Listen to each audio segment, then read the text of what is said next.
Okay. I need to find the address of Korolenko 9. It's below. Thank you, sorry for bothering. But it's not Korolenko anymore. It's Taras Bobanych Street. It's written there. Thanks. 1.1122. Opening of Taras Bobanych Street in Lviv.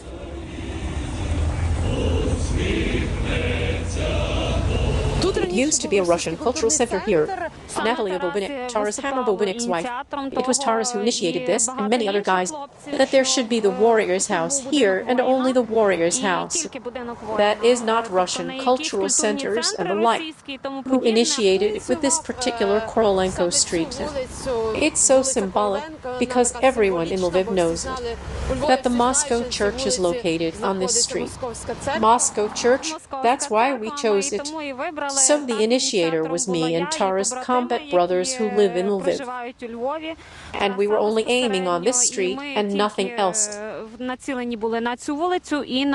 Because it's symbolic that here is the warrior's house, and there's the Moscow Church next to it. And this church will not be the Moscow one. There will be only a Ukrainian church here because, well, this is not acceptable. You have continued the derussification of Ukraine in this way, decommunization. Yes. Well, earlier, this particular street is a prime example of the fact that this shouldn't exist in Ukraine. Who is in favor? Vote for it. Unanimous. 3 days before the anniversary of Taras Bobanich's death on 5 April 2023, St. George's Cathedral of the Lviv Diocese of the UOC was transferred to the Orthodox Church of Ukraine. Iryna Dadak, Yurii Ruf's wife, I was told that the street would be renamed after. Of course, I did not mind. I want the memory of him to be preserved, so that this memory will be long.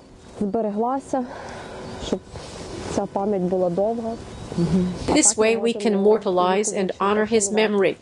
This way more people can learn about him. I walk here with my girls.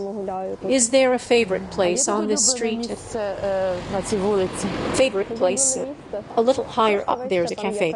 We order cappuccino there and walk around. Then we go to visit Daddy. The girls call this street Daddy's. They don't say Yurii Ruf Street, they call it Daddy's Street. We are passing by the maternity hospital, the place where I also gave birth to my son. Is it symbolic for you that the maternity hospital is located on the street named after your husband? Very, very much. Life begins on this street, so yes, it is symbolic for me.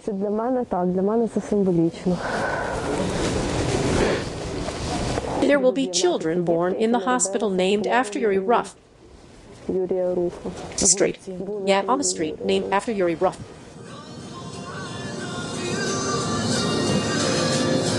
Yurii was not a driver. He never drove a car. We bought the car for me. I also had the idea to present him a driving master class for his birthday, his 42nd birthday, a subscription with a good instructor who'd teach him how to drive. Because driving school does not always give you the opportunity to drive right away. And if the instructor is good, you can drive right away. So I had such idea.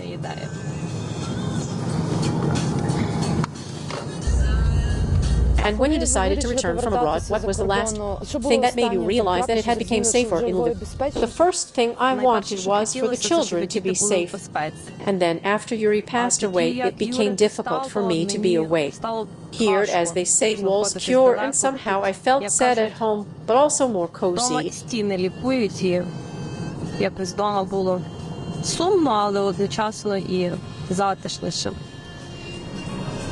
I don't know, maybe on a subconscious level, seemed that I felt Yuriy's presence here more. Lychakiv Military Cemetery in Lviv.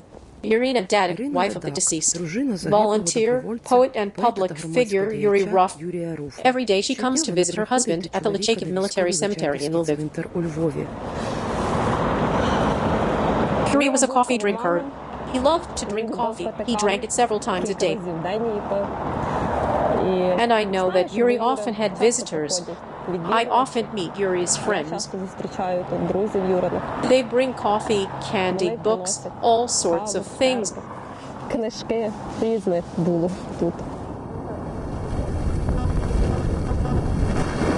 Like one day, the year passed quickly. It seemed to last on and on like one day. He is alive for me. He is alive, and that's all. I do not accept that he is gone. Today, Iryna is met here by another wife of the soldier, Taras Bobanych, better known by his call sign Hammer, commander of the 2nd Battalion of the Right Sector Volunteer Ukrainian Corps. Today is the anniversary of Taras' death. The graves of Taras and Yuriy are next to each other. The difference in the date of death is a week. We meet here at their graves in the church in the garrison. Is it easier for you now to communicate with those who are experiencing the same loss? They understand what I feel, and I understand what they feel. 8.4 23 Memorial Service on the anniversary of the death of Taras Bobanych Hammer.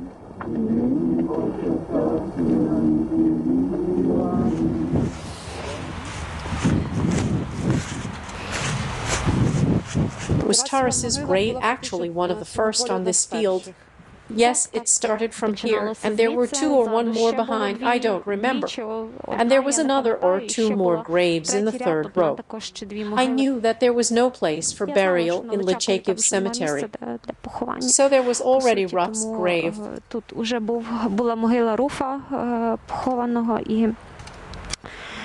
And Taras knew Ruf from the very beginning of all this. They were friends, and Taras wrote a post saying, "Yuriy, it was not supposed to be like this, not like this." And 7 days later, Taras was gone.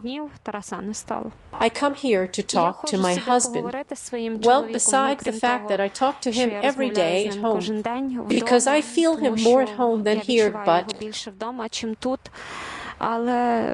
he was away a lot, and here he is just home. He had arrived, and I want to come here, light a candle, pray.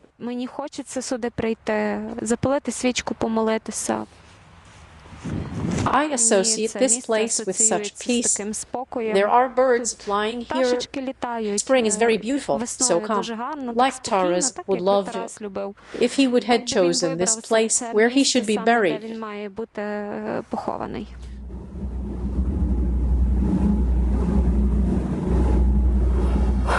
So this is your storage room.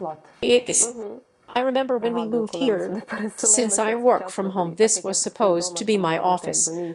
But it happened that gradually it became a warehouse for Yuriy's goods.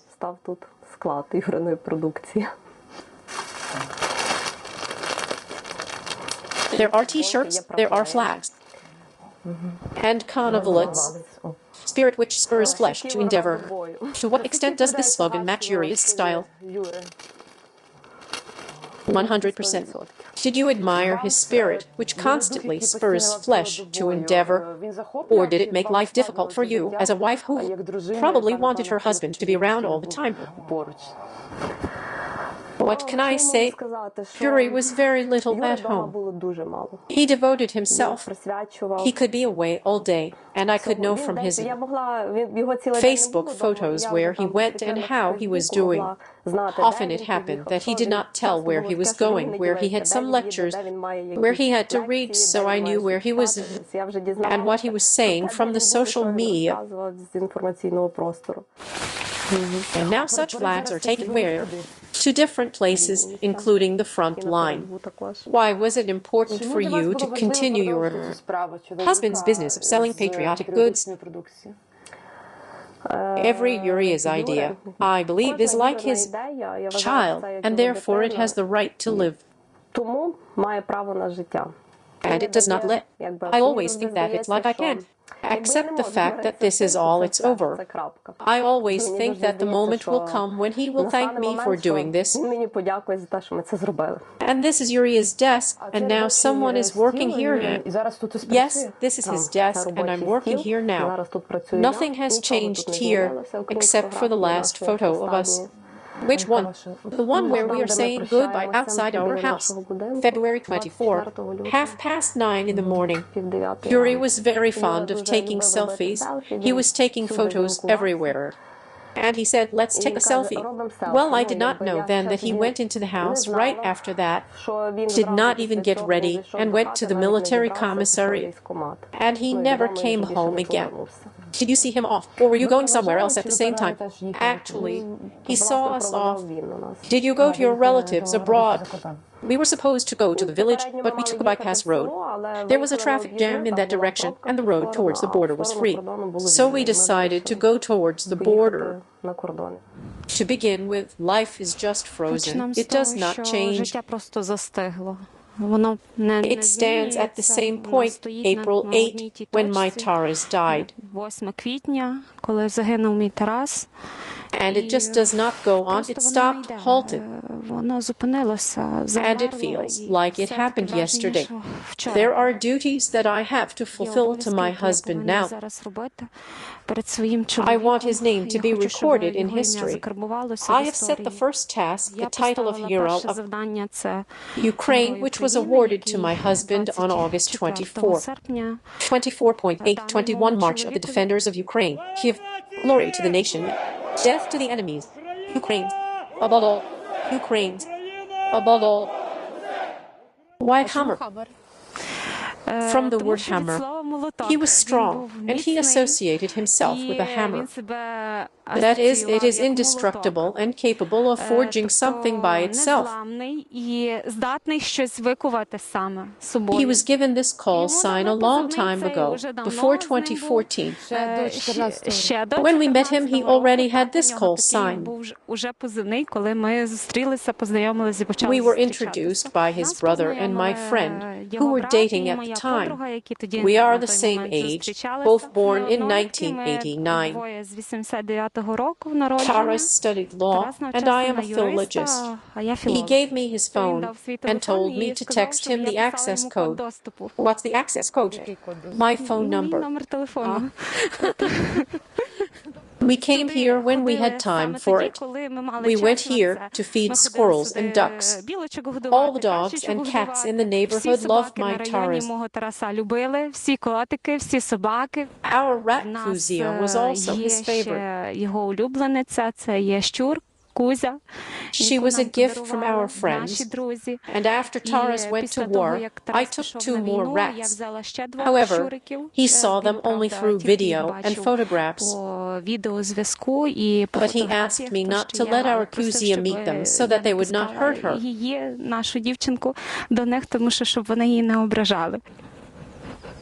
My Taras's lifestyle was sacrificed for others. I mean not only that he went to war and was constantly on rotation since 2014, but also that he essentially gave up his family life. And I knew perfectly well that he would never be able to be such a down-to-earth family man, and tried to support him in every way possible. Because this is very important for a man, for any man, to be supported. Not everyone can be a nationalist, and it is not given to everyone. It is just a kind of dedication to Ukraine. Because it is a rejection of the mundane.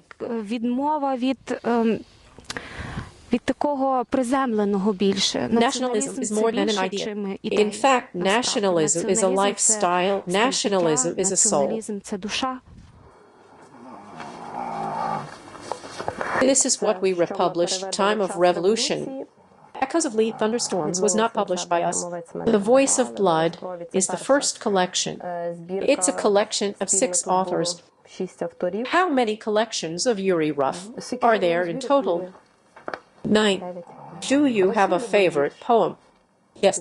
In fact, I have many favorite poems by Yurii. I even have poems that I read and recall his words. Like I wrote a poem. Have a listen to it. And I could not remember it. And then when I reread that poem, I immediately remembered even how he stood, how he read, and with what intonation. Now stop and listen, you wretch. This language is a sword for those who come with a sword. Go back to your swampy nowhere, cause no one invited you here. What right do you have to come here and rant about how your language has been discriminated? When you come to someone else's house as a guest, are you accustomed to touting your rights? Muscovite scum, you brick-finished droppings, a lousy dog lost in the buttocks. You will not divide my land by introduction of another language. Where did he get this Russophobia from? It used to be an ugly word, but now it's normal. I mean, this dislike, this understanding of Russia's role in Ukraine's problems. Did he have it since childhood, or was it the influence of his upbringing, or, for example, the environment in Lviv? Yuriy's mother says that he raised them. He became interested in the topic of identification, how to feel like a Ukrainian. And Yuriy has always believed that language is the most important thing. I asked the universe why this happened.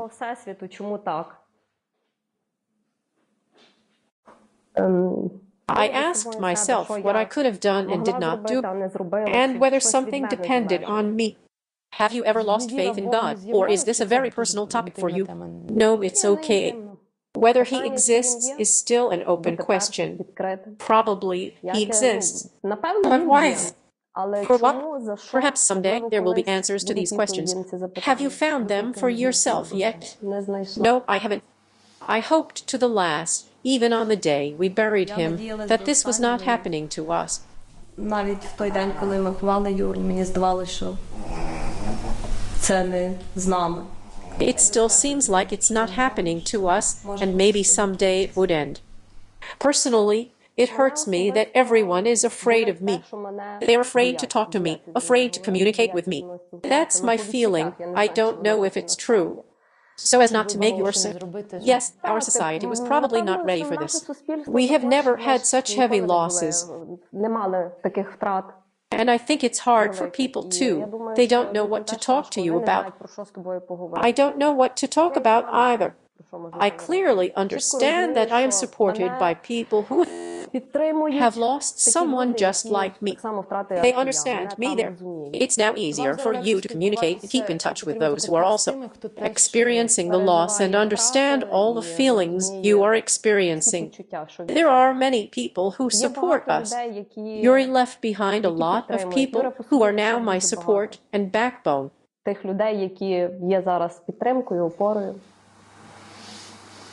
May I read a poem to my daughter? Stop for a moment. Let me look into your eyes. You're growing up so fast, and those sleepless nights fade into oblivion. Stop for a bit and let me hug you, child.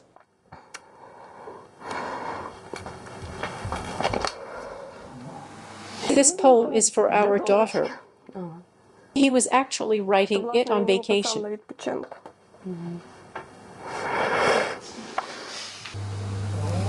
I really liked it when he read me poetry, his poems. He also read me fairy tales. I told my dad, "Dad, where are you going?" He did not answer me. He just said that he was going to kill Muscovites' ethnic slur for Russians. They want to take our territory, but we are killing them little by little. There is less of them now. With 24.2, 2022, I woke up and something began that we had actually been ready for a long time. I will be honored to beat the Russians side by side with each of you. Glory to Ukraine. Please do not panic. This is a great historical chance for us. Do you also, like Yuriy, perceive this war, which, unfortunately, is still going on as a great historical chance for Ukrainians?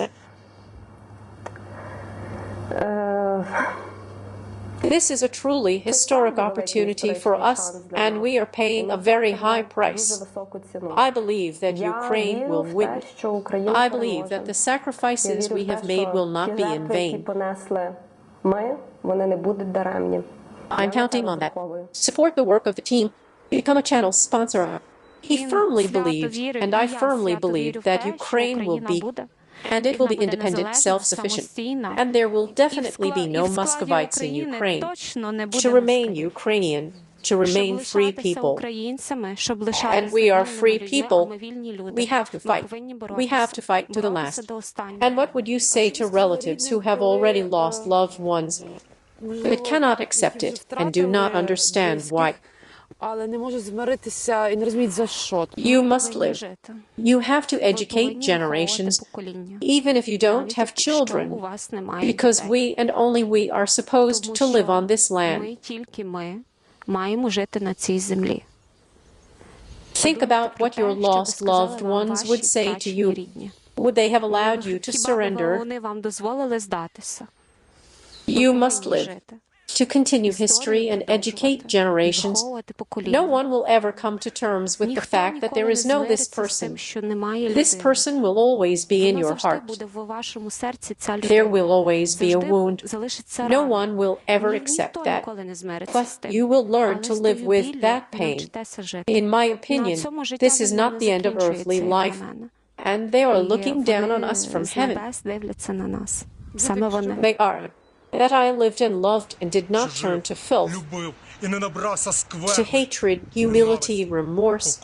My nation, I will return to you, and in death I will turn to life.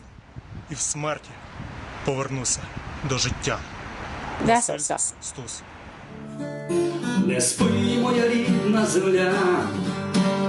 I'll tell you where a strange garden blooms,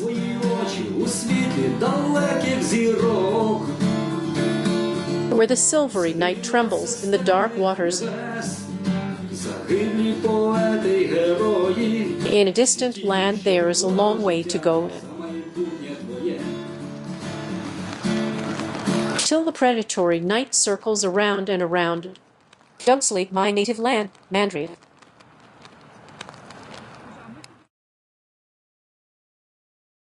Journalist Mariana Pietsukh, videographer Ivan Korolov, editor Alexander Nazarov, producer Kostya Nekiporeko, video editing Roman Project.